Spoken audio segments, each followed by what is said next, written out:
चलिए आगे बढ़ते हैं। हमारे साथ अंजना वर्षने जी की जुड़ी हैं, कह रही हैं हेलो।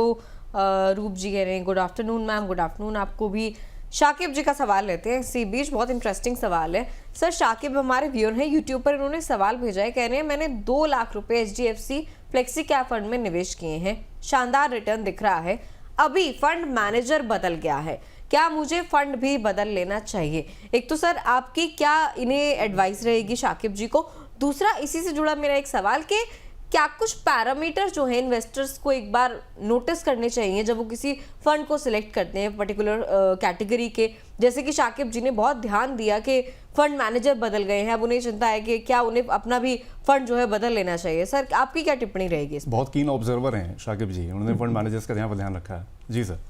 देखिए, शाकिब जी ने जो चीज़ देखी है वो बहुत ही इंपॉर्टेंट होती है। जिस तरह आप देखेंगे क्रिकेट टीम में जो 11 या 15 प्लेयरों का चयन होता है, उसी से बेसिस पे डिपेंड करता है कि टीम की परफॉर्मेंस कैसी होने वाली है। अगर एक भी अच्छा प्लेयर बाहर जाता है तो जो व्यूअर्स होते हैं उनको बड़ी चिंता हो जाती है कि इस समय इनका रिप्लेसमेंट कौन है। तो सिमिलरली, लेकिन एक और चीज़ इंपॉर्टेंट है, जो सेलेक्टर्स होते हैं क्रिकेट के केस में भी वो देखते हैं कि क्या हमने कोई ऐसा स्कोप तो नहीं छोड़ा है, या हमारी बॉलिंग लाइनअप ठीक है, या हमारी बैटिंग लाइनअप हमें जो चाहिए थे प्लेयर्स वो हमें मिले हैं या नहीं मिले, या हमने जो रिप्लेसमेंट लिया है वो सही लिया है या नहीं लिया है। तो मैं इसमें एक चीज़ बताऊंगा शाकिब जी को जानने वाली ये है, हर फंड हाउस का एक प्रोसेस होता है। वो प्रोसेस ये होता है कि जहां पर फंड मैनेजर्स का रोल प्ले होता है उस प्रोसेस को फॉलो करना। अगर फंड मैनेजर्स चला भी जाता है किसी भी पर्सनल रीजन से या प्रोफेशनल रीजन से, जो नया पर्सन उनकी जगह पे आता है उनकी मोरल स्ट्रैटेजी कंपनी की बिल्कुल सेम रहती है, कंपनी की फिलॉसफी सेम रहती है।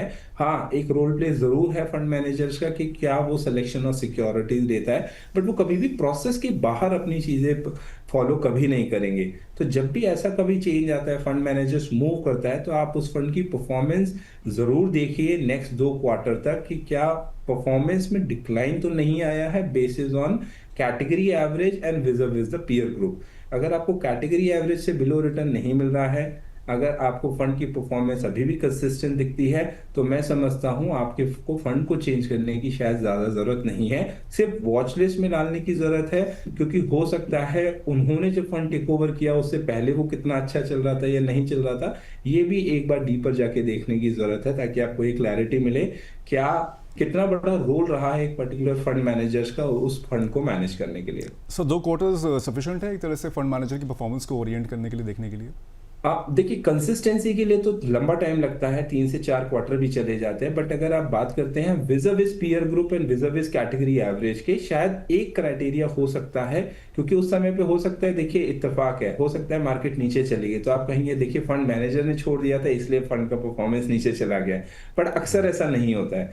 तो फंड मैनेजर्स का जाना इज अ रेगुलर एक्टिविटी, क्योंकि आप देखेंगे किसी भी बड़े फंड हाउस में बहुत rare of the rare fund managers हैं जो पिछले 15, 20, 25 सालों से हैं, बट कहीं ना कहीं 3 या 4 या 5 साल के दौरान कोई ना कोई फंड मैनेजर किसी एक म्यूचुअल फंड कंपनी से जाके दूसरी फंड कंपनी को चेंज कर लेते हैं बिकॉज ऑफ अगेन पर्सनल और प्रोफेशनल रीजंस।